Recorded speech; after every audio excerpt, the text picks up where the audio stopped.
All right, today we're going to peel back the walls, dig right under the foundation, and take a look at this invisible conflict that's happening inside our homes. Seriously, it's a battle between your house and the very ground it's sitting on. And believe it or not, our story kicks off in a small town in Louisiana. So let me ask you something. What is your house hiding from you? And I'm not talking about stuff in the attic or the back of some forgotten closet. No. We're talking about something deeper, something hidden within its very structure. Its pipes, its drains, its foundation. What story are they trying to tell you? Well, if you live in Laplace, Louisiana, the answer isn't just in the house. It's literally right under your feet. The answer is in the ground itself. The entire environment is a massive part of the story. So yeah, let's set the stage for this hidden battle, shall we? Okay, Section 1, the hidden battle. And you gotta understand, this isn't about some single one-time event. This is a constant push and pull, a back and forth between our homes and the powerful, relentless forces of nature right outside. I love this quote because it really nails it. It's not about a simple leaky faucet. It's this continuous, invisible dialogue. Sometimes it's just a whisper, like a slow drain. But other times, it's a full-on scream, like a burst pipe flooding your living room. The real trick is learning how to listen to that conversation. So what exactly are these environmental forces we're talking about? Well, in Section 2, we're going to introduce you to the main characters, the specific pressures that make Laplace let's just say, a really tough place for plumbing to survive. Okay, so check this out. It's not just one thing. It's how all 5 of these factors gang up together. First, you've got this high water table, which means groundwater is just constantly squeezing the pipes. Then throw in that sticky, subtropical humidity. That's just rust city all year long. A lot of these homes, they're from the 60s, 70s, 80s. Their pipes are just plain old. Add the constant shaking from nearby highways and railroads, and then for the finishing touch, you've got hard water clogging everything up from the inside like plaque in an artery. I mean, it is the definition of a perfect storm. All right, let's nerd out for just a second on that water table thing. There's this term, hydrostatic pressure. It sounds complicated, but it's really not. Just imagine this. In Laplace, the ground is basically saturated, with water sitting just a few feet down. All that water creates this intense, non-stop squeezing force on everything underground. It's relentless, and it's strong enough to push its way into the tiniest cracks and slowly but surely pry pipes apart over time. Okay, so we've met the villains, right? The environmental pressures. Now, in Section 3, let's see what happens when they win. We're going to look at the anatomy of a failure. How does all that big picture stuff turn into a total nightmare for a homeowner? This timeline, wow. It's like watching a train wreck in slow motion, but it's happening inside your walls. See, back in the day, they used these galvanized steel pipes. Great at the time, but fast forward 40, 50 years, that protective zinc coating on the inside is just gone. The pipe starts rusting from the inside out. At first, you get low water pressure, maybe some funky-looking water.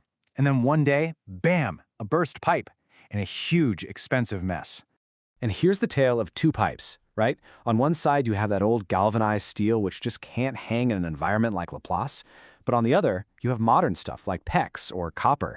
These materials were practically designed to fight these exact problems. They don't corrode, and PEX is even flexible, so it can kind of roll with the punches when the ground shifts. It really is all about using the right tool for the job. And it's not just the clean water coming in that's the problem. Oh no, the sewer lines going out are under attack too. The source calls it a silent invasion, which is perfect. Little shifts in the ground create these tiny hairline cracks in the old cast iron pipes. And tree roots, they're like little detectives programmed to find one thing, water. They sniff out that moisture, wiggle their way into the crack, and once they're inside, they just expand and take over. The result is a total blockage and, well, a sewage backup, which is about as bad as it gets. So, you might be wondering, how do I know if this is happening in my house? Well, here are the telltale signs. Your house is speaking a language, and these are the words. See rusty water or feel the pressure dropping? That could be those old galvanized pipes giving up. Sinks and showers draining super slow? Hear your toilet gurgling? That sounds a lot like roots in the sewer line.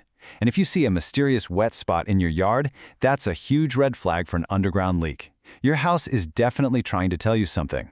And that brings us right to Section 4, the professional diagnosis. Okay, so you see the signs, now what? The key here is that it's not just about slapping a patch on a leak. It's about understanding the whole battlefield. Let's just talk brass tacks for a second. The stakes. This number Yeah, that's the typical cost to repipe an entire house in this area. That is a lot of money. And it's exactly why ignoring those little whispers from your plumbing can end up turning into a very, very loud and very expensive scream. And this chart just drives that point home. Look at the difference. Calling someone out on a Saturday night when a pipe is burst is going to hit your wallet way harder than just scheduling a checkup during the week. So the cost of waiting isn't just about the water damage, you're literally paying a massive premium for the emergency. So here's the bottom line. A real pro isn't just a handyman who patches a hole, they're a detective. Their job is to figure out why it happened. Was it just old age? Was it the hard water? Was it the ground shifting? You have to answer that why to make sure the problem doesn't just come right back. Which brings us perfectly to our final section. We're going to zoom all the way back out. Because, even though we've been deep in the details of Laplace, this whole story has a huge lesson for every single one of us, no matter where our house is. And this is really what it all comes down to. This is the big takeaway. The specific problems in Laplace, right? The high water table, the humidity, maybe those aren't your problems. Maybe for you it's brutal freezing winters. Or maybe you've got that clay soil that swells up and shrinks. Or maybe you live with earthquakes. The point is, every single environment has its own set of challenges. The real lesson here is to figure out what yours are, and then learn to listen for the signs. So, we're going to end right back where we started, with one last question for you. What is your local environment, the soil, the climate, the water, trying to tell your house? And maybe the more important question is, are you listening?